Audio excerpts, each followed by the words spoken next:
Please could we be given warning at the beginning of a programme if there's going to be anything about the Beatles, as all Beatle fans can make sure to listen, and have a chance to ring up other fans to make sure they are also listening.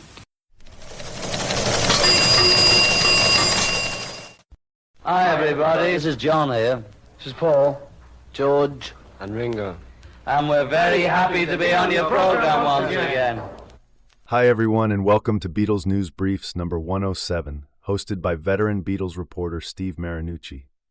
This is the first of two special shows discussing the highly anticipated film Borrowed Time, which will debut in the U.S. with a screening in New York on December 8th, followed by more screenings and release on streaming sites and home video. In today's episode, we chat extensively with Alan G. Parker, the film's director and writer, who takes us behind the scenes on how the project came together. One of its highlights, the film reveals a fascinating scoop about John Lennon's planned tour to support the iconic Double Fantasy album. Of course, we'll also bring you some quick updates in our Beatles news briefs and share our thoughts on the new Beatles Anthology Collection. So sit back, relax, and let's get into it. Hello and welcome to another Beatles News Brief podcast. I'm your host, Steve Marinucci. As you heard in the introduction, we have an interview with Alan G. Parker, the writer and director of the documentary Borrowed Time, Lennon's Last Decade, about the making of the film, and additionally, he previews some of the details that are revealed for the first time in the film of the spectacular tour that John and Yoko had planned to support Double Fantasy. We also have some Beatle news and comments on the anthology, so let's get to it. I am here with Alan G. Parker, the writer and director of the John Lennon documentary Borrowed Time. Alan, welcome, and thank you for taking the time to talk to me for Beatles News Briefs. Thank you for having me. I think you'd have to describe it as a labour of love because we've never done a film in our lives that took between 5 and 6 years before. But we did take that long on this one through a lot of reasons that were completely out of our control, you know, COVID, Brexit, got in the path of this film. It's almost like there was someone up there in the sky. The gods didn't want the film to get made, but we persevered and made it anyway. So it's kind of not bad. And that was actually my first question. How long did it take you to make it? When did you start thinking about it? We did a Sgt. Pepper documentary film. Right. In the summer of 2017 here in the UK. Mm-hmm. But again, we did a staggered opening. So I think we released in America in November or December of 2017. And then we did countries like Japan and Australia in February, March 2018, right? Mm-hmm. It was 50 years ago today because I couldn't think of a more obvious title. Although it wasn't official, it had a great deal of Beatles footage in because we'd done some good deals with some of the big like clip houses over here and around the world, and they had some great footage. And it was kind of telling the backstory of the whole. It wasn't about the tracks because we knew we didn't have access to the tracks. So It was Jesus Christ Remark, John meets Yoko, Psychedelia, LSD, Brian dies, Maharishi, and on it goes, right? Those kind of things. It covered a 16-month period between about the back end of 1966 and the early days of 1968, right? Okay. And it was a massive success. I mean, there's no describing how big it was. Everybody was flabbergasted by it. We knew it would be successful, but we didn't know it would be that successful. It kind of blew up big time. Okay.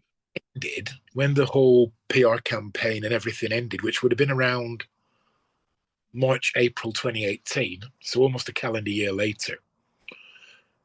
Our business manager at the time sat down with me and said, well, what next? Because we'd never done an unofficial film before. We'd always done official films, where, you know, Monty Python, Status Quo, Clash, Sex Pistols, whatever it might be. They were all official movies, right? Okay. And we were sat chatting about a few things. We'd been in contact with two very big bands who we were talking to a lot at the time. So we were potentially looking at doing another big official movie. And our business manager said something very interesting. He said to me, look, we've just had this massive amount of success based on the 50th anniversary of possibly the biggest selling album of all time, Sgt. Pepper.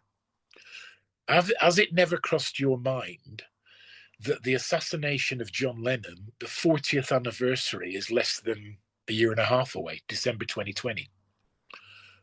And I thought about it. I thought, wow.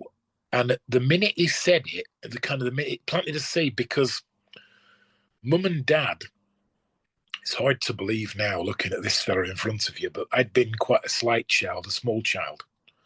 And I was like a pipe cleaner till I was about 13 or 14 years old, right? Mm-hmm. But I'm born with a thing called malacephalia. It means big head, you have a lump on the back. So I was bullied to death. I mean, literally from about the ages of about 7 or 8 till about 13 or 14, I was absolutely bullied to death. Mm-hmm. It's during that time period, because me and my brother were glam rock fans. My dad was a music fan, so he'd always had records bought for us and, you know, singles and albums and stuff. But we were very much into Slade, Sweet, Mud, Glitter Band, Rubette, you know, that Bay City Rollers. Yeah. Member for the Rollers, aged 9. Then suddenly along had come this band from Liverpool who no longer actually existed, but I was presented with a cassette tape by a kid I knew who was a bit older than me. And on side 1 was the Rubber Soul album, and on side 2 was the Revolver album. And I listened to this tape. As I said, I was being very badly bullied at the time, so I was indoors a lot. Right? And I remember coming downstairs at Mum and Dad's, and I was crying. And my mum went, "Oh, darling, what's wrong?" I said, "You know this tape the guy gave me?" And she said, "Yes." I said, "There's a song on it about me." She said, "Oh, I doubt, you know, this band split up like whatever it was 5 years ago. I doubt there's a song on about you." I said, "There's a song on it about me. It's been written about me." She said, "Well, would you play it for me?" So I played it for her, and it was Nowhere Man. And she cried, and she said, "Darling, it's not about you, but I understand why, you know, with the words, I know why you might think it's about you." Because I spent most of the time indoors reading comics, right? Couldn't go out. The kids who bullied me lived in our area.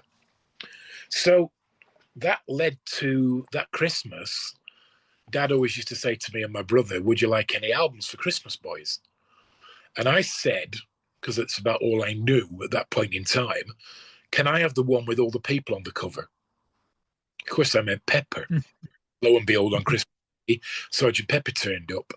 We lived in Blackburn, Lancashire. So I start playing this album by this band who I'm already convinced in my little 9-year-old mind have written one song about me already called Nowhere Man. I get to the last track of the album on Christmas Day, and Lennon sings, "I read the news today, oh boy, 4,000 dollars in Blackburn, Lancashire." And I go running through the other room and go, "Dad, they're still talking about us. It's where we live." I was utterly convinced this guy Lennon, who I'd never met, I was 9 years old, was trying to get a message to me, right? So Mum and Dad had kind of brought John and the Beatles into my life. So fast forward to the summer of 2018, when all the press on the Pepper movie is done, and we're having a talk about what next. And when the possibility was put on the table that, you know, we're only 2 years away from the 40th anniversary of John's passing, that's another big anniversary. Wouldn't that be a good idea to do a film about, let's say, the last 10 years of John's life? I said yes for one simple reason. I wanted to dedicate a film to Mum and Dad. I'd made 14 movies, and I thought, if the next one I make, I want it to be a film for Mum and Dad. That neither of them are with us anymore. They're both gone. And I want to have a movie where when it ends and the credit roll goes up, it says, "This film is dedicated to Harry Parker and Olive Parker." Dead simple. Mm-hmm. So I signed up. I basically said, okay, here's a plan. Why don't we spend the rest of 2018 into 2019 doing enough research as a team to find out if there even is a John Lennon film that needs making, right? What's the angle going to be on it? There's been a lot of John Lennon films. What's the angle going to be that's new?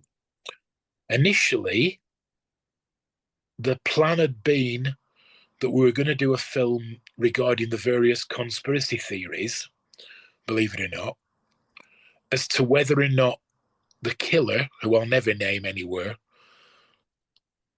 had been trained by the FBI, the CIA, or whoever, right? Because there were all these books being written about, whether or not he'd been a patsy or whatever it might be. Right. I could kind of prove in a movie that categorically he wasn't a patsy. I feel like I would have done something for John, whereas he did a lot for me without ever knowing it as a kid, right? Mm-hmm. So we went down that rabbit hole, and I have to say, any of the team would tell you, we spent a long time going down that rabbit hole, Steve. We spent 10 months going down that rabbit hole. I read this book, Let Me Take You Down. I read the book by the lawyer. I spoke to a couple of people in America. I spoke to someone at NYPD. I also tracked down a couple of ex-Dakota building doormen, spoke to them. So we were building. Then I suddenly hear this would be late 2019, by which point we've already been out looking for investment money as well, for someone to put the money up to make this film, right? Because the plan was start shooting January or February 2020, get into edit middle of the year, have it out by September, and then opening cinemas on December 8th, 2020. 40 years to the day, and then we can do exactly what we did with the Sgt. Pepper film. We make Lightning Strike twice, right? Big anniversary. It'll be a huge movie. Everyone on the team thought it would be. About late 2019, two things happened. One, we finally found the key investor. And two, I got a call from a friend of mine, and he said, this John Lennon thing you're doing? I said, yeah. He said, you're not still on this angle of what if the killer had been trained by FBI, CIA, or whatever? I said, that might not be the entire focus of the film, but we're still chasing that rabbit, definitely. He said, let it go. I said, why? He said, Apple TV have just commissioned the exact same movie. And they were doing a documentary at that point in time, which I think came out in something like 2021 on Apple TV, which was about that very subject, about whether or not you might have been a patsy or whatever it might be, right? So we thinking, well, we've got a lot of stuff we found out anyway. Regardless of that, we've got other things we found out. So we started moving forward with the plan to shoot in 2020. Started shooting in 2020, no more than maybe 2 weeks. And then this little thing happened that happened to every one of us, where the world closed down. The entire world closed down. And we kind of went, oh, God, we don't even know the end game on this one. All we know is the world's closed down. It's like, it could take a week, could take a month, it could take 8 months. We don't know. I went back to the investors and kind of said, look, obviously this isn't ideal, but we're gathering, the stone is gathering more moss as it rolls. We'd started with 20 interviewees potentially. We now had 40 interviewees potentially at this point, early 2020. One other thing I should add, because it's a big thing, and you know this having seen the movie, is that during the lockdown period, I'd been having a very interesting conversation on private message on Facebook with a guy called Mark Cunningham, who I didn't know from Adam. I just knew him on Facebook, basically. Okay. He said to me, oh, you're doing this Lennon film? I said, yeah. He said, so I suppose you'll be talking about the 1981 tour. I said, well, it's an interesting thing, that, Mark. I said, because if you Google the 1981 tour, there's about this much that's written down. Basically, it's like 9 lines or something, right? There's nothing to tell. There's no story there. He said, well, that might not be true. Okay, well, why not? Well, I used to work for a company, Mark this is, called Britannia Row. And my boss at Britannia Row was the guy who went out to Dakota in October of 1980 to meet John and Yoko to start drawing up diagrams for a planned stage set for a whole tour that was going to last all the way through 1981. And I'm at home, he's sat at home, it's the middle of COVID, you can barely cross your doorstep, and I go, when this is all over, would you like a coffee? He goes, sure. And I met up with Mark literally as soon as we could do. The minute they said you can go out, we met. He turned up with a brown envelope that had 3 pencil sketches in, about A4 in size.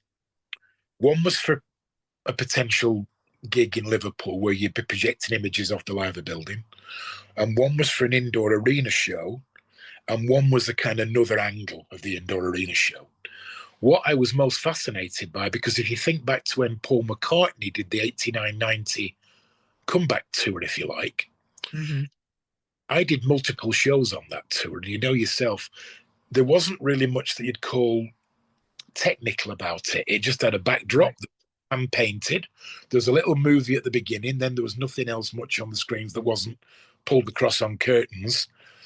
This thing that John's talking about doing a decade earlier has got a stage set that looks like U2 in 2019.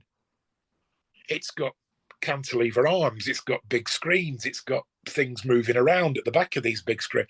And I'm going, that's a bit ambitious, isn't it? He said, yeah. He said, apparently, when John and Yoko were talking to my boss said, what kind of show do you want me to make, John? How do you want me to design this thing? And John said, I don't care what you design, just make sure it gives Mick and Elton fucking ulcers. And so it was going to be this massive big show that I would say, arguably, no one could have competed with in 1981 because no one's thinking that far ahead. And the other thing, the final thing to add is, again, this didn't seem to start happening until about 2010, 2012, another decade, 2-3 decades later. They were going to hit towns and stay there, much like, say, bands like Metallica and U2 do now. So you don't just do a show and leave. You come into a town, stay there for 5 nights, then move on and do another 4 nights somewhere else, right? That was John and Yoko's idea. So this tour was only big, or going to be big. It was absolutely years ahead of its time in planning. To sort of finalize this and get to your next question, within a month of seeing these diagrams, I've got Earl Slick on board. I've got the tour manager on board, Henry the Horse. I've got my old friend Andy Peebles, who obviously had heard things from John about this tour. I've got Mark on camera. I've got the engineer from Double Fantasy, John, who was going to be the front of house sound guy on the tour. And I've also got a couple of journalists. And I'm thinking, wow, we've gone from these 9 lines on a Google search to having the whole story. Passed the diagrams to the animation boys and went, you know, there's that famous Kevin Costner baseball movie where they use the line, if you build it, they will come. I said, build it, because believe me, they're going to come. And we're going to put this story in the movie with the biggest John Lennon story that no one's ever told before, ever in 40 odd years since he died. And it was really amazing sitting there watching the movie. When you started talking about it, I was sitting there thinking, well, this is kind of interesting. It sounds like a theory of some kind. And then as you kept going and going in the movie, and there was more and more, and with Earl Slick talking and everything, I'm sitting there going, God, what the hell did we miss? And it almost makes you, a viewer, want to start crying because we missed a hell of a freaking show. And that was just astounding to hear all that in the movie. In terms of unauthorized films, as I said in my review, I said most of the time a lot of unauthorized films have the same stuff that everybody else does. But Borrowed Time actually has some freaking news. And that was incredible. And which makes me bring up a question. How did you get around the Lennon estate with this kind of information? Was that a problem? Yes. I mean, look, when we did the Sgt. Pepper movie, right? I remember the day we started shooting the Sgt. Pepper film, which would be the back end of 2016. Right. Someone who knew a legal friend of ours said to me, you do know that when this film gets to edit, and certainly before it gets released, Apple will probably stamp all over you and want to know everything about this film. They want to know when it's coming out, what's going on with it, release-wise, everything, right? Right. We were in the studio actually editing the Sgt. Pepper film when it got served by Apple. We got a letter saying, you know, we've never commissioned this movie. We, you know, obviously we've got lots of big plans for the 50th anniversary of Sgt. Pepper. We know you're going to try and come out on the very same day. We would like you to now cease and desist. We put that information in front of a music business lawyer, and the music business lawyer said, well, what is it, this law that they think you've broken, what law would it be? Because you haven't used the Beatles music, you've got your own orchestral score. You've interviewed many people, most of whom worked for them at one time and have all signed off and been paid, and all the footage in the film you've cleared. So can Apple tell me what they want you to cease and desist doing? Well, when I heard that, I thought, I'm not cease and desisting with nothing. So we carried on, put the film out. A lot of people initially thought the film was tied to the whole Sgt. Pepper box set campaign and the Giles Martin remixed album and everything, because we came out on the same day as that. But it wasn't, right? So when we went into doing Lennon, one of the very first questions from the investors or our business manager, anybody, was, what about the Lennon estate? I said, well, what I can tell you is when we did the Beatles movie, they fired a warning shot across the bows, but they didn't take it any further. When we went back and said, this is what we've actually done, and here's a list of the things we haven't done. In other words, we broke no rules. We've been very honest with what we've done. So I think we'll be fine. Fast forward to actually selling the film to distributors to take it to cinema. That was done in the November of 2024, at which point in time, nobody on planet Earth had ever heard anything at all, not a dicky bird, about a film called John Lennon One-on-One. Nothing, not even a one-line press release. We sell it in. The company we sold it to, which is the same distribution company who did the Sgt. Pepper film with us, they then announced in December of 2024 that they were going to release this film in the United Kingdom in first week of May of 2025 this year. About February, the Lennon estate announced this film called One-on-One, which is coming out last week of April 2025, right? It's like 10 days difference in UK release dates. So I'm thinking, it's got to come sometime. And eventually an email arrives from the Lennon estate basically saying that, can you please cease and desist, do not release this film, etc., right? And it's looked at by the distributors, it's looked at by legal. We have a little chat with them. I spoke to a lovely guy in New York, and he basically said, look, is there any John Lennon music in this film? And I said, no, there is no John Lennon music in this film. I said, this film is about the backstory of John Lennon's last decade and slightly beyond. Slightly beyond, what do you mean by that? I said, it doesn't matter because it's all signed off. We've paid for it. It's something we've done, right? And it's nothing for anyone to worry about. If anything, not unlike the Sgt. Pepper film, this movie will probably sell a lot of John Lennon records and a lot of John Lennon albums. And so great. And we presume that would be the same as the Apple thing where they go away. A couple of 3 days later, they're back and it's like, okay, no music in it, but they'd like to view it. So we talked to legal on our side, and legal kind of, well, what do you want to view it for? You've made it, you paid for it. They've had no input in it at all.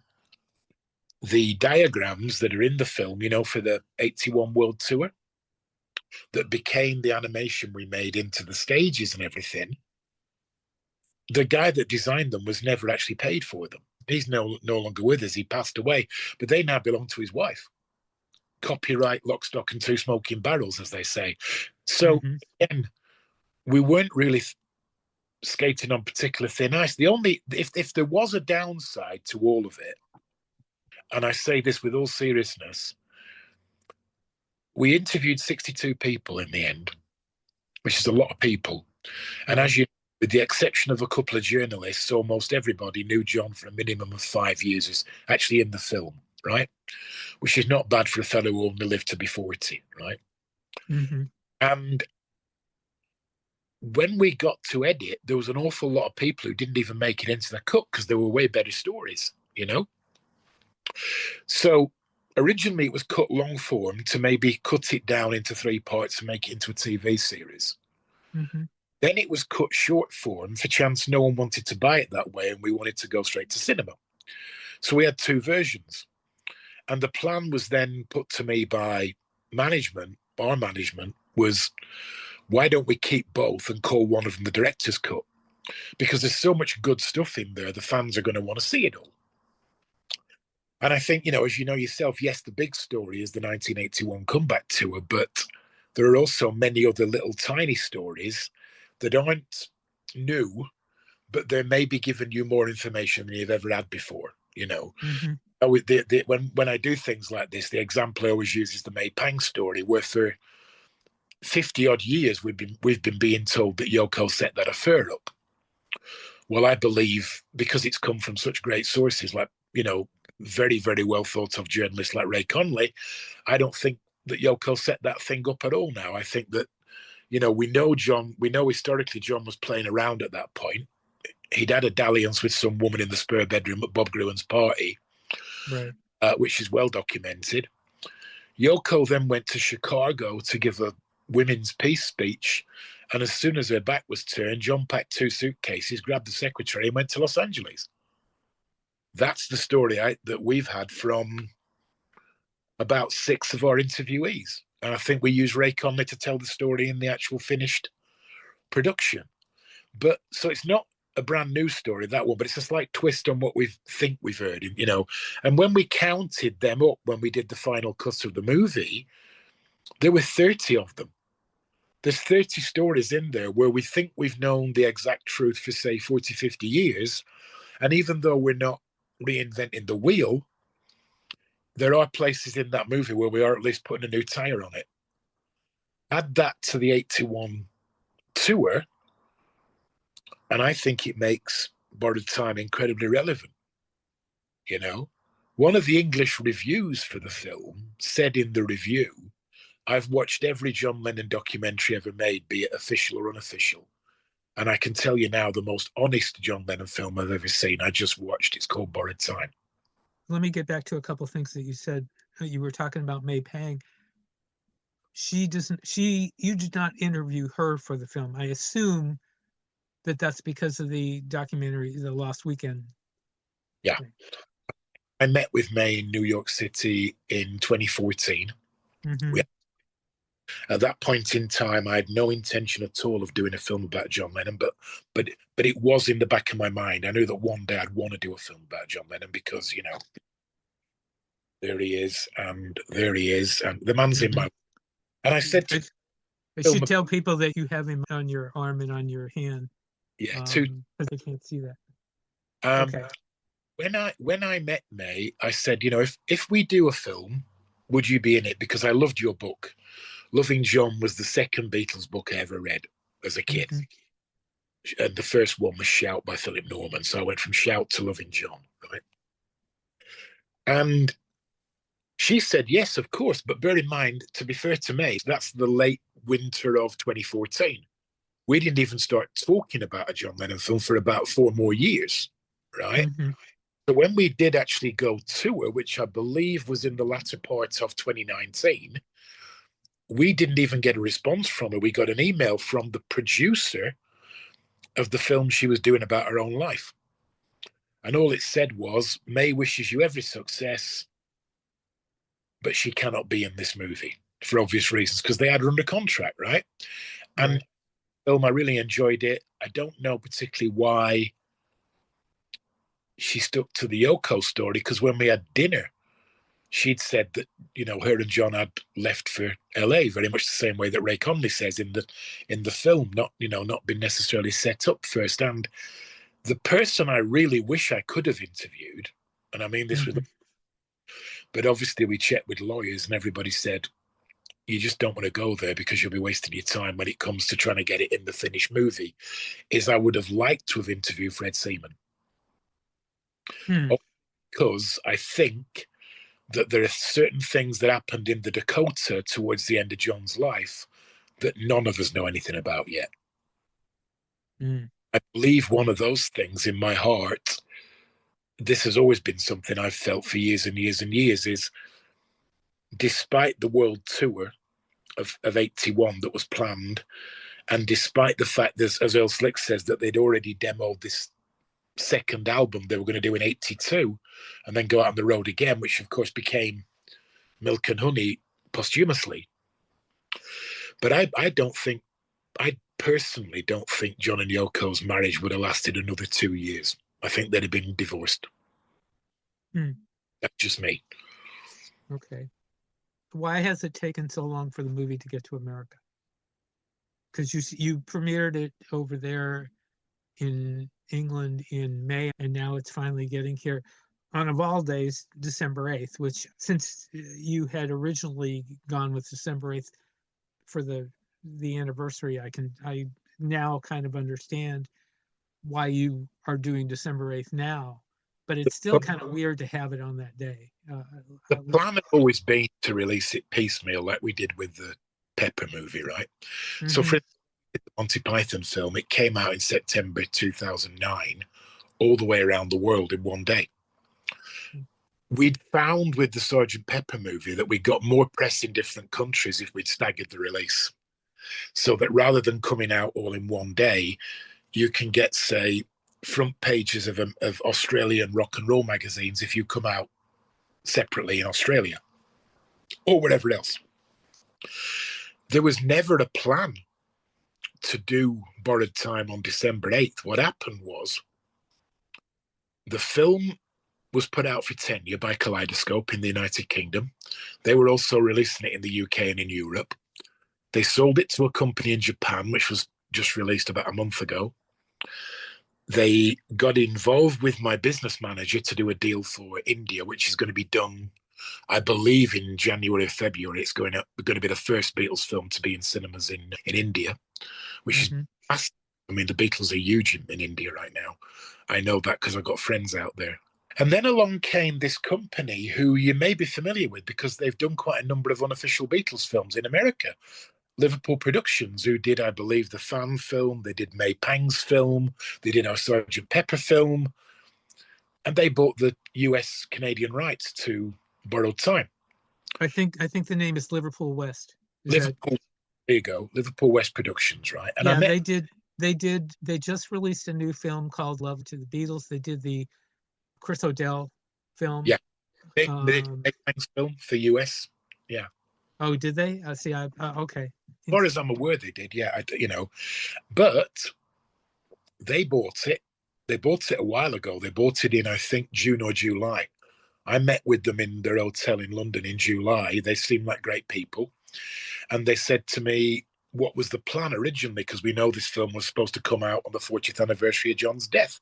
And I said, we wanted initially to open on the 40th because we'd done this 50th thing with Sgt. Pepper, and we thought it would have a lineage, So I could see Doug mulling this over. I thought, I can see this has started the clockwork going up here on him, And he came back a few weeks later by email and he said, look, we've just been talking to one of the cinemas in New York City. Now, I've been in New York on December 8th about 7 or 8 times over the years.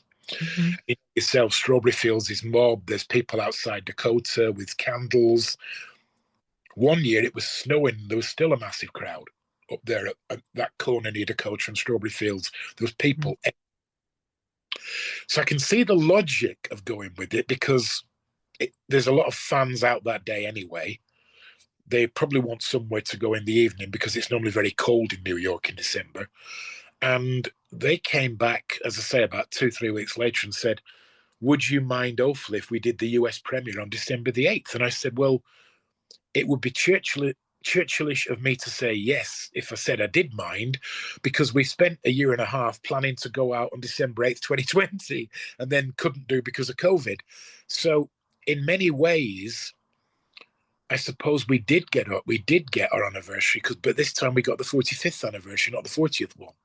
The tickets, as you're probably aware, went on sale, I think, last Tuesday. I'm doing a Q&A at that screening.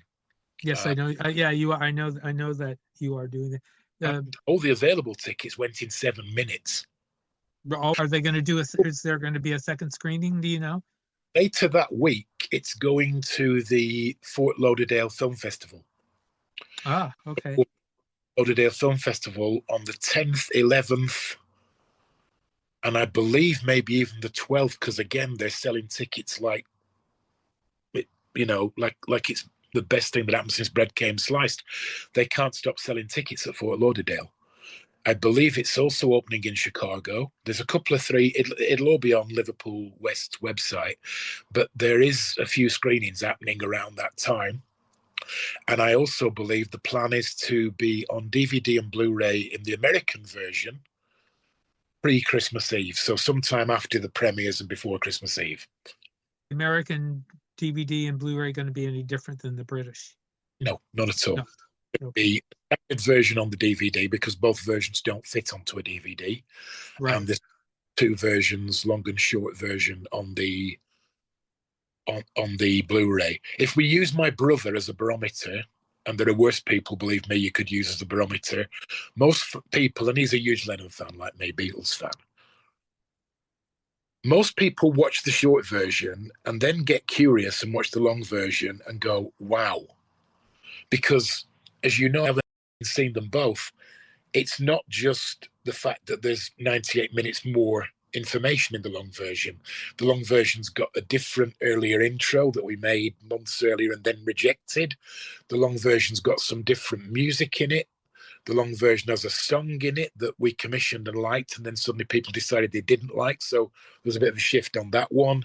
The long version is in a different order. In the long version, you have to wait till the very end to find out about the 1981 tour. And I was going to ask you about that because when I watched the short version, the flow was great. And then when I started watching the director's cut, I'm going, where are they going with this? And obviously where you went is you put basically everything in chronological order. Yeah. And I have to be honest, I thought it flowed better in the short version than in the long version. Oh, it does. Yeah, I direct. And I said, I don't know why they just didn't expand what they had already started on. And no.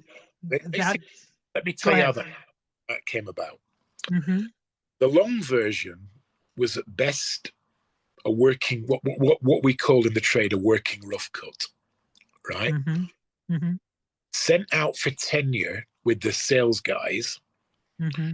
with the intention, because although you can't see them, in my head I had, well, we could cut it there and we'd have 3 episodes, right?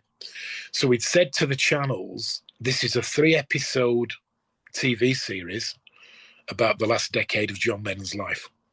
Mm-hmm. Hence the chronological order. We sent it out for tenure. It was out about 3 months. The sales guys came back and they said, listen, we're getting a lot of feedback from distributors who are saying Alan is best known for cinematic movies. Alan is best known for about 2 hours or just over. And Alan is best known for things that seem to contain a lot of new information. This long one is cool, but it doesn't tick all those boxes. And this is such a bizarre story, but perfectly true. My dear friend Tony Bramwell came to the studio in December as he died in February. Mm-hmm. And he sat down with me. I've known Tony since I met him at a Liverpool Beatles convention when I was 18, so 40 odd years, right? And he sat down with me and we watched the long form version, the whole thing, 3.5 hours. And at the end of it, he looked at me and he said, oh, I thought you were making a film about my mate. And I thought, oh my God, he doesn't like it. This is terrible, because I really wanted him to like it. And he stood up and I stood up and he walked forward. He gave me a big hug and he went, Alan, you didn't make a film about my mate. You made the film about my mate. And it's funny you should say that, because this version you've just seen is about to get press the button, completely deleted tomorrow to start a new cut for cinema. And he looked at me and he went, you can't delete this. That's got to go out. The fans will love that. There's all kinds of things in there that, don't get discussed normally, unless it's over a glass of wine in the bar at the Adelphi late night after the convention. Mm-hmm. And I went, okay. So I went back to my business managers and kind of said, by the way, Tony Bramwell thinks we should keep the long version. And that's where the idea came, call it a director's cut. Now, when we went back in to recut it, bear in mind by that point, I, the director of the film and the writer of the film, have been living with this movie now for about 10 months. I couldn't tell you how many times I'd seen it at 3.5 hours, probably about 30 or 40 times easily. And I'd made a lot of notes. And I thought, you know what? The biggest story we've got is the 1981 tour, without doubt. Wouldn't it be interesting just to see, for an experiment, because they usually use test audiences before you get released, wouldn't it be interesting to see how people react if the opening credits end, you hit them straight away, bang, have that. Then you've got them, as the old saying goes, by the cojones, and you can drag them where you want for 2 hours. So we put it together and we made it in that form. We changed a few stories around, dropped a few stories, shortened some stuff, lengthened other stuff, and we put it together in a linear order, but starting with the biggie, with the 1981 tour. It then got screened for 2 test audiences. Grown men and women were crying before it was 10 minutes old, literally sobbing like babies in 60-seater viewing cinemas, crying. And I'd walk in and go, they Beatles fan? Well, there was a lady in, we did a director's Q&A in New Brighton, a few around the country. And a lady came up to me afterwards and she said to me, Alan, can I give you a hug? I said, if you want to. Why? She said, I've been a John Lennon fan since I was 10 years old. I was 60 last week. That's 50 years. I thought I knew about John Lennon.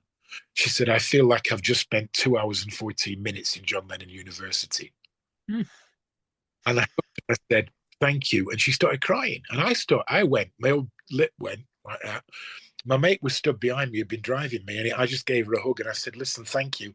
And I look up and there's about a line of 30 people waiting just to shake my hand. And they're all saying the same thing. They're saying, we've never seen a more emotional film about John. And we've never learned more in 2 hours. I was talking to people who, like me, you can see behind me here, have read every book, have listened to every bootleg, have got shelf upon shelf of outtakes, have got knows how many bootleg DVDs and Blu-rays of footage that maybe nobody else owns. They come to see Borrowed Time and they tell me that they feel like they've been at Lennon University. And I'm bowled over by that, genuinely. And I think that's why, because we spent a little more time on the cinema cut, and because we really put our heads together in the studio and kind of went, you know what, this has got to work. This has got to work on a big level. I'm proud as hell of it, I've got to be honest. I'm really, really proud of it. The 3-hour version is the one you're going to show in New York? Is that No, right? The 2-hour version we're showing in New York. You're going to show the short version in New York. Okay. We normally put the 2-hour version in cinema. Occasionally, you will find the 3-hour version on various pay-per-view channels around the world. It's on the Blu-ray. To me, really, now, it's a kind of a, and again, this is having lived with it for a number of years, believe me, by now. It's like a template for John Lennon Borrowed Time. But normally, most directors take their templates and put them in the bin before we ever show them to an audience. Largely because what my old friend Tony Bramwell said to me, and largely because of a few other things, I'm quite happy for people to see my template. Are you going to is it going to travel to more cities than just the 2 that you mentioned? At this minute, I don't know. I know it's being released very widely in right across America and Canada, literally within about 36 hours of the New York screening. Okay. We wanted. So it is. I've got to tell you this, Dave, because this has made my day this last few weeks. We knew we couldn't interview Fred Seaman because of Yoko's gagging order, right? 17 years I worked for EMI Records, and I met pretty much everybody that was ever involved in the Beatles, you know, wives, ex-girlfriends, Mr. George Martin, Paul McCartney, Ringo, blah, blah, blah, blah. The list goes on. Yoko twice, years and years ago, on we go, right? The one person from John's universe that I've never met in my life is Fred Seaman, because the opportunity to meet Fred Seaman would only have arrived on borrowed time. And I didn't get that opportunity because we knew, having spoken to our lawyers, that if we interviewed him, we couldn't use it anyway because she's got this gagging order on him, right? But I really, really wanted to meet Fred Seaman. And Doug Swab, who is Mr. Liverpool West Productions, basically, rang me about a week ago and he said, I've got two lots of good news for you. I said, really? Yeah. Number one, the New York screening has just sold out in about 7 or 8 minutes. Wow, that's great. That's good news. Number two, Fred Seaman's coming. And I'm bold because we took the title from Fred's book, Borrowed Time. It's not from the John Lennon single because we knew we wouldn't have access to it.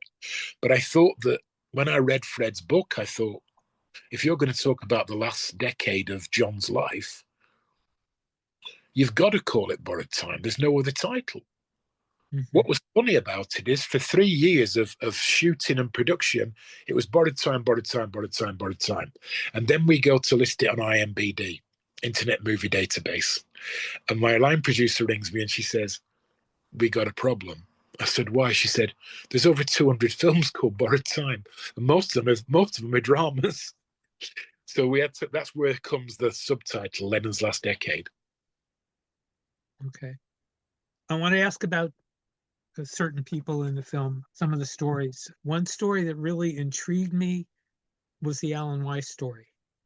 Yes. I'd heard part of it. I remember hearing it in another documentary, but he goes into it a lot more in your film because from a journalistic point of view, his story is just amazing that he managed to do.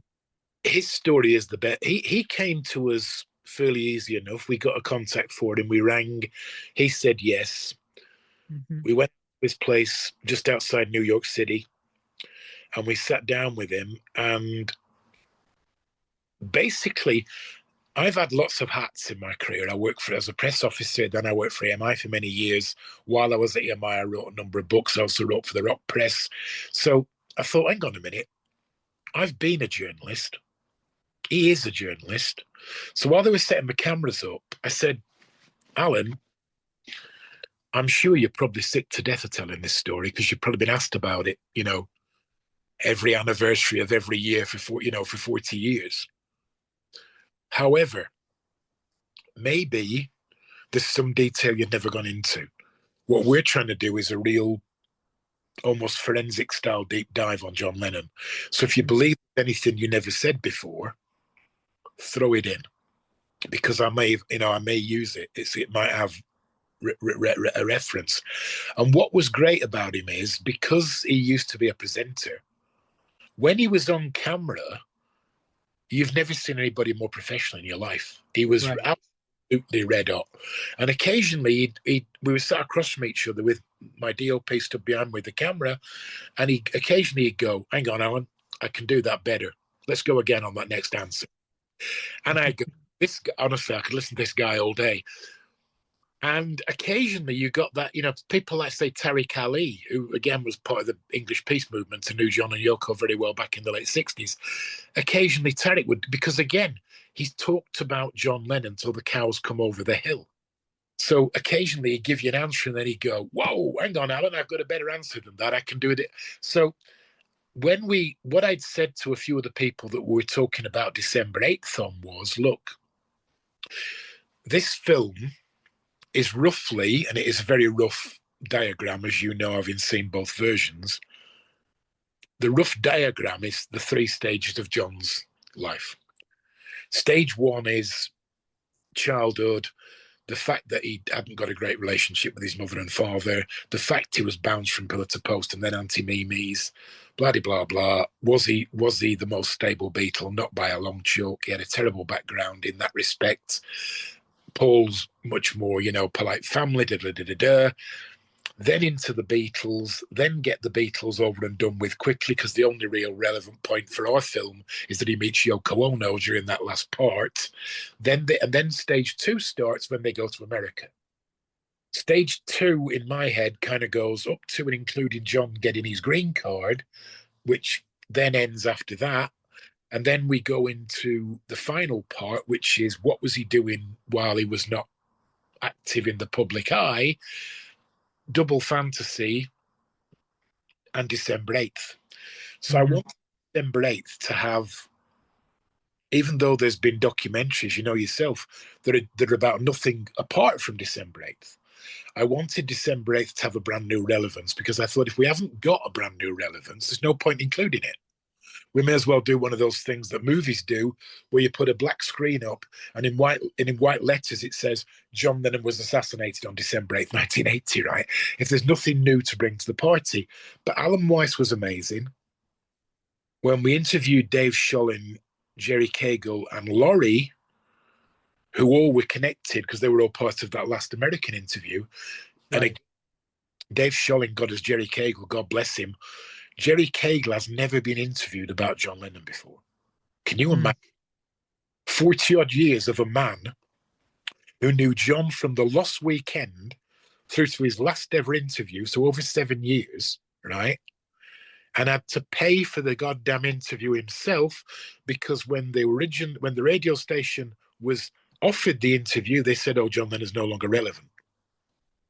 They didn't have handoffs like the BBC and Andy Peebles. They said, "Oh, Lennon's no longer relevant." So Jerry Cagle, who knew he was still relevant, paid for Dave and Laurie to fly to New York himself to do the interview. Right? As he said jokingly later, within 24 hours, it's the best money you've ever spent, right? Because suddenly it's a different ball game. You have the last testament of this huge rock star. However, when we got to interviewing those guys, then you get the story from Laurie and then the story from Andy Peebles about both of them encountered the killer. So when we got to, say, the December 8th section of the film, we've got John, who was the engineer on the album. We've got Andy Peebles. We've got Dave Scholin. We got Laurie. We got Jerry Cagle. We've got one or two journalists. We've got Ray Conley, who, of course, was supposed to fly out from England on the night of the 8th of December, get to America and do a big interview for the Evening Standard with John. He'd never told that story is in his John Lennon book, but he'd never told that story ever on camera. Imagine being led in bed, knowing that the next phone call you're going to get is the taxi outside to take you to Heathrow Airport. And then what actually happens is that the phone rings about 2 hours earlier than that, and it's your editor. "Hi, Ray. Part 1, you're not going to New York. Part 2, I've got some terrible news. Your friend got shot last night. I need an obituary on my desk by dinner time." That's a lot in one phone call. Yeah, that was a pretty amazing story. Let me get back to Alan Weiss for a minute. He comes into the hospital literally 2 minutes in front of John Lennon. Now, all he's done is possibly broke his leg, maybe damaged his arm, and he's on a gurney. Before he's been wheeled into a corridor, so they hear the doors behind them smash open, and someone screams out, "Gunshot to the chest." So you're no longer priority by any stretch of the imagination, you know? Right. Somebody coming in who's a bigger deal. Never mind that he's a rock star. If it had been, you know, the next guy you or I see at the bus stop, it would still have been a bigger deal. Came in, and he's right outside the emergency room. And then, of course, the two cops come out. Can you believe it? They just shot John Lennon. Right. What did you say off? Oh, you know, you go, God, you imagine you're a young news guy. Someone just unwittingly, because obviously the cop can't know he's a young news guy. He's dressed all in black and he's covered in dirt and leaves. He could be a victim, right? Unwittingly, that cop has just given him the scoop of his life. Exactly. Oh yeah, that's what's really intriguing about that story. And here he is, you know, he's there, a freak happening, and he hears the story, and you know, you don't know in what shape he's in, but he's heard this cop say that, and it's like, what? And yeah, that's what's really interesting. What's interesting is this: because there's a section of Alan's interview that I'd never heard him talk about before anywhere. And that's the one where the doctor comes in who can now finally see Alan, because it's very obvious in Alan's head that whoever was in that other room, Mr. John Lennon, is now Mr. John Lennon deceased, right? And Alan's led there, and they say, oh, we're going to treat you, but she needs to go and get some paperwork. And he says, can I use that phone over there? Right. And she says, well, no, you can. And then he gives her that lovely description about, did you want to be the best doctor you could be? I want to be the best. Brilliant story, right? Mm-hmm. But what's interesting about it is when he rings the TV station and he finally gets through, he gets the code number, lest we forget what's on. And it's Monday night in New York City, so it's Monday Night Football. Right. Now, according to a couple of journalist friends of mine who have worked and lived in New York for many years, stopping Monday Night Football in New York is a bit like stopping a coronation in the UK, basically. You're absolutely right about that, especially with Howard Cosell leading the commentators. He was a big deal at that point. And if you're a big sports journalist, right, and you've got a big game on that night, I don't think it would matter if they just told you that Julius Caesar had been stabbed to death. You want to get to at least half time before you make any rash decisions, don't you? Basically, I think that could be the case. Right. Yeah, they needed to do some major decisions. I mean, that was a big deal. The other story that caught my attention was Robert Morgan's story about looking down on the shooting scene. The only part of that is from him is the drawing, correct? You have a little live segment. Where did that come from? Where we were very lucky with Robert Morgan. He now lives in Venice, and we got him that came via a friend of a friend. We've been trying to track him down for months on end. I've got a very funny story, which is perfectly true. I'm getting to the point where I know I've got to find Robert Morgan, but I'm banging my head against a stone wall, because every road we travel, we don't get nowhere. I go for lunch in a hotel I use very regular in the centre of London, and I'm sat with a couple of friends and a legal friend of ours. And I say out of nowhere, God, they go, are you all right, Alan? I said, well, I'm okay. I said, but, we're trying to find this guy, and normally when we want somebody, we can normally find them by asking a couple of people or getting an email address and asking somebody else. They're always within arm's reach, shall we say, right, these people. This guy is proving utterly elusive. And the legal guy says, what's his name? I said, Robert Morgan. And he looks up and he goes, oh, Bob Morgan and his dog, Scruffy. I go, what? Bob Morgan and his dog, Scruffy, the artist guy, yeah? I go, yeah. He said, yeah, he lives near a friend of mine in Venice on one of the canals. I said, what? He said, yeah, lives near a friend of mine. So, lo and behold, within about an hour, this email address appears. I send it over to my line producer and she makes contact. He's really happy to hear from us. Yeah, fine. He said, have you been to New York yet? She said, not yet, no. He said, well, I've got some good news for you. Good news? We'll do like a bit of good news. What's the good news you've got, Bob? You know the flat where I used to live, where I witnessed everything happening from? Yeah. I sold it to my best mate. Yeah, but that's like 42 years ago, Bob. Yeah, he still lives there with his wife. He does? Wow. I'll ring him. So he rings him. He said, listen, this film crew's coming over and they'd like to film my eye view. So we go in the flat one morning, this 12th floor flat, that not only perfectly has got Bob's eye view, where he sat in the window area and looked down and watched all this unfold in front of him, but if you look directly across into the Dakota building, you can see their lounge and the white piano. That to John and Yoko's apartment, right? The lads are busy doing the downward shot. That I'm telling them, I said, shoot everything, shoot the side of the building, shoot the lot, right?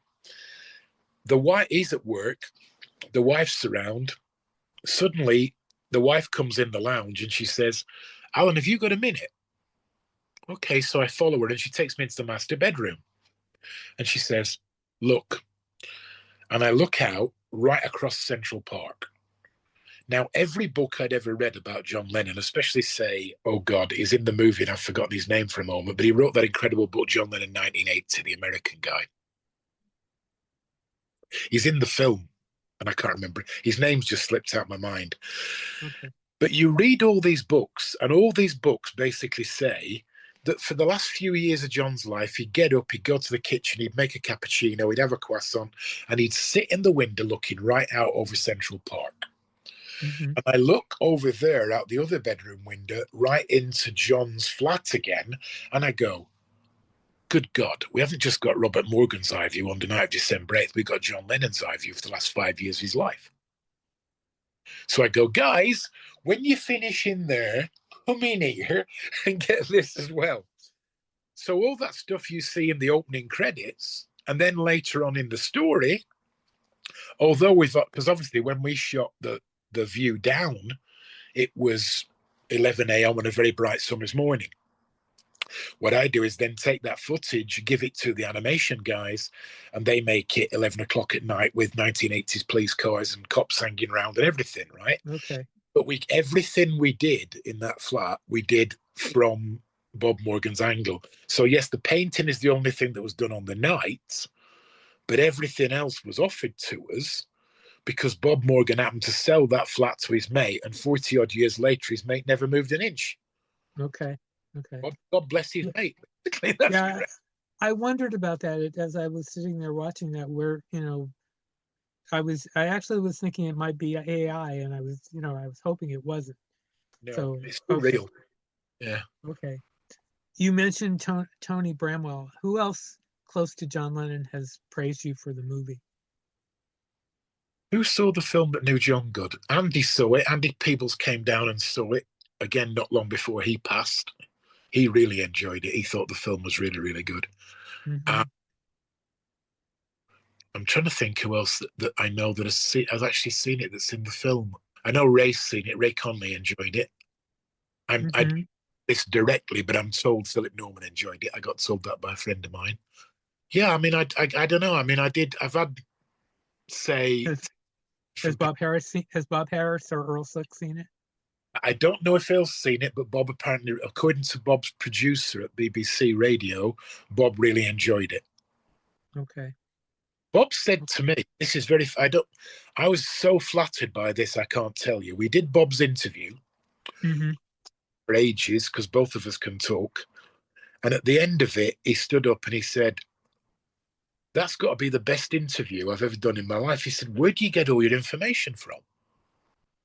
I said, well, it's about 40 odd years of studying and then being very excited about meeting you last night and writing even more notes. Mm-hmm. So, no, Bob was fantastic. Tariq Ali was absolutely brilliant. And again, an absolute honor to meet that guy. It really was. There's a lot of people who were in that film who, to get their perspective by sitting them down, for example, Ray Conley over the years has kind of said or alluded to, there's quite a few things about the last 10 years of John's life that I don't agree with. They're going back to Yoko, fine, but then they start almost having a revisionist period upon their previous history, So it's almost like, oh, we did this, didn't we, John? Did we? Oh, yes, sorry, love, yes, we did. There is a bit of that went on at the end, and I don't think that sat very well with Ray at all.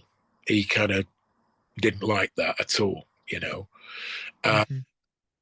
And I think there's quite a few of the sort of older guys that were in the film that were sort of saying it did seem to be very out of character for John to suddenly start towing the party line, even so far down the line, But again, there's some very good stories in there, that do, I suppose, arguably slightly contradict what we've been told for 40 odd years.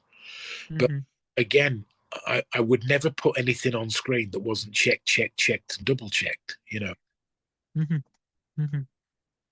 Well, I must say, having seen both versions of the movie, it's well worth seeing for anybody listening. The stories in there are, some of them are absolutely amazing. The tour story is a mind blower. And as I was saying earlier, it's enough to make you cry that we could have what we were going to have.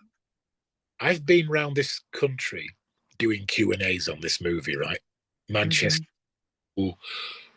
Birmingham, London multiple times. And sometimes, not every time, because obviously I've seen the film now to the point of knowing it backwards in French, and I don't know any French. But I've sat occasionally at the back of the cinema, whether it's for the first half hour, the last half hour, or the whole thing. Mm-hmm. And I have seen grown men and women in tears by the time we get to John in black and white talking about the Jesus Christ apology. And that's only 8 minutes into the film. Because I don't think they can take in the fact that had it not been for that horrendous man and what he did, we as fans of this man, John Lennon, would have all been treated to one of the most far ahead of its time concert tours that ever hit this planet in the history of this planet and or the music business.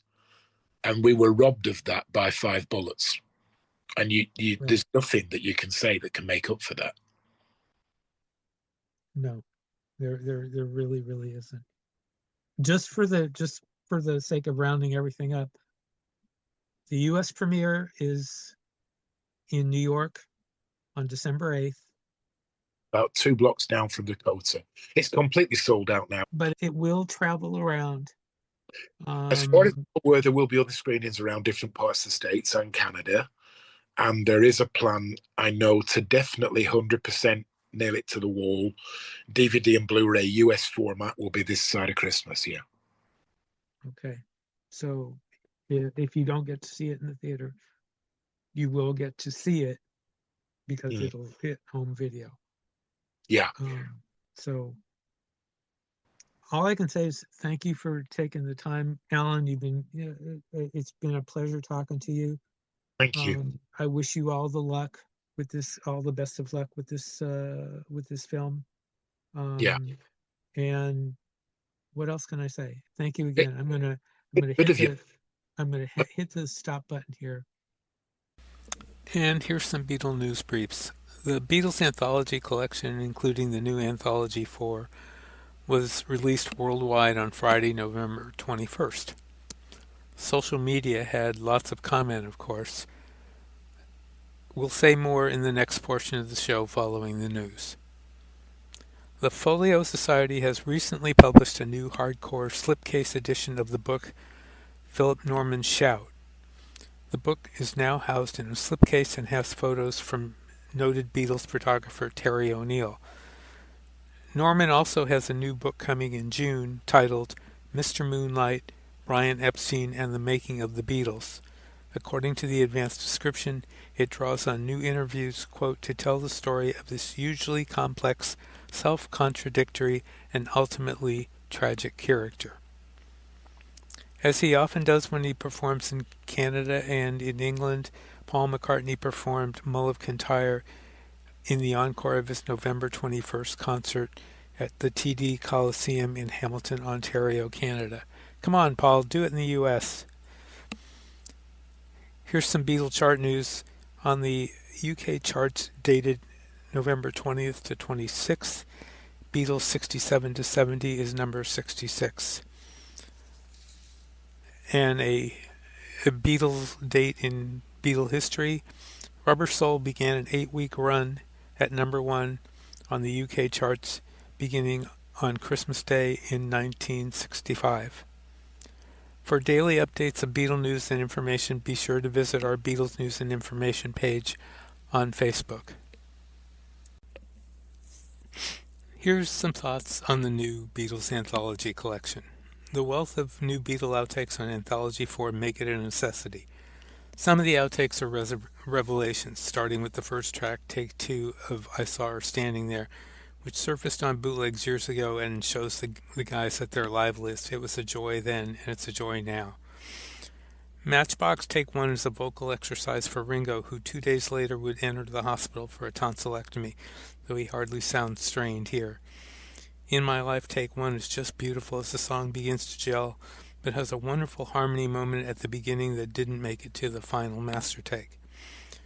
Nowhere Man Take 1 exhibits sounds of the McGuinn and Company Birds. The funniest track, though, is Baby You're a Rich Man, with Paul's joke about marijuana likely done for the ears of Mick Jagger, who was reportedly in the studio. There are so many wonderful things here.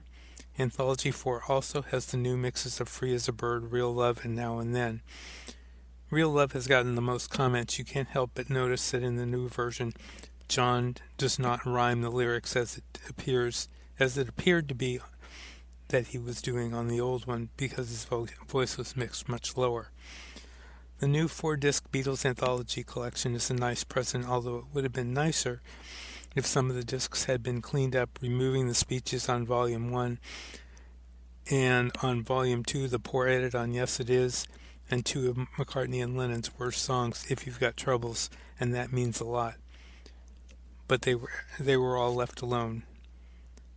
Anyway, Anthology 4 is definitely the way to go if money won't allow you to get the box set. One very late breaking piece of news. We're recording this on the morning of Wednesday the 26th, and Disney Plus began dropping the episodes of the anthology last night. They dropped the first 3 at 12:01 a.m. PST, and that's the time the other 6 will drop over the next 2 nights at 12:01 a.m. PST. We've seen some minor changes, nothing really extravagant yet. One thing we noticed, or thought we noticed, was that My Girl Is Red Hot in the very first chapter sounded really, really good, and gives us cause to hope that at some point they'll remix the whole thing and reissue it, because I think it really deserves it, because the Beatles playing on that is just so good. But there you go. For those of you who, again, like to get up early, be up at 12:01 a.m. PST the next 2 nights to catch Beatles Anthology. And happy Thanksgiving. One other late-breaking piece of news we wanted to add. Alan G. Parker mentioned there would be other screenings of Borrowed Time after the premiere in New York on December 8th. We found 2 on the Liverpool West Productions website. One is at 6:30 p.m. December 10th at the Loft Cinema 3233 Speedway Boulevard in Tucson, Arizona. And the other, there's 2 actually, in Fort Lauderdale, Florida, December 10th and 11th at 7 p.m. at the Savor Cinema, SAVOR, 503 Southeast 6th Street in Fort Lauderdale. There will be others, he said in the interview, but for now, those are the 2 that I see on the Liverpool West website, and that's where you should check for information for other screenings in other cities. Thanks very much for listening to our podcast today. If you enjoyed our program, we'd really appreciate a positive review at the place where you get your podcasts. Apple and Google love positive reviews, and it really helps us. If you don't already, please subscribe to our show so you'll get our newest shows right away. We have some great shows coming up. We would love to hear your suggestions for the show, so please write to us at BeatlesNewsBriefs@gmail.com or catch us online on Facebook in our Beatles News and Information group. If you've missed any of our past shows, you can hear them at marinucci.podbean.com, and please tell your friends about us. We appreciate you all for listening. Now here again is Steve Marinucci. Well, that's it. I hope you enjoyed our interview with writer-director Alan G. Parker. We'll have more on Borrowed Time in the next show, which will be coming soon, so watch for it.